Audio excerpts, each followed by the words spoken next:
Mas pinaluwag na guidelines ang hatid na Executive Order No. 0178 Series of 2021 o ang Implementing Guidelines on Alert Level 2 in the Province of Pangasinan. Voluntaryo na ang paggamit ng face shield. Di na rin kailangan ng S-Pass permit sa border checkpoints ng probinsya. Magpresenta lamang ng valid ID at sumailalim sa health and exposure screening.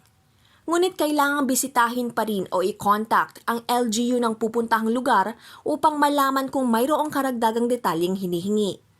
Di papayagang makalusot sa border ng probinsya ang mga manggagaling sa Alert Level 5 status, ECQ at MECQ, maliban na lamang sa mga APOR o Authorized Person Outside Residence.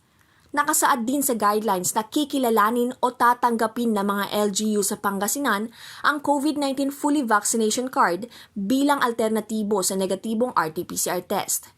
Lahat ng turistang pupunta sa Pangasinan ay inaanyayahan pa rin magrehistro online sa pangasinan.tarana.ph.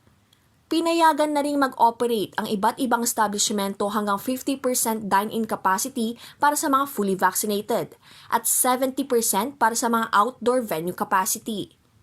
Nakataas ang curfew hours sa probinsya simula alas 10 ng gabi hanggang alas 4 ng madaling araw. Puspusan pa rin ang pagbabakuna sa probinsya bilang tugon sa pandemya. Sapat ang bakunang nakalaan sa probinsya kaya lahat ng manggagawa sa pampubliko at pribadong sektor ay kinakailangang mabakunahan na. Nilinaw na kung sakaling ayaw magpabakunan ng empleyado ay di ito sapat na basihan upang tanggalin ito sa trabaho. Ngunit kinakailangang regular na sumailalim sa RT-PCR test at dapat ay sarili niyang gastos. Irish Kawili para sa Luzon Headlines.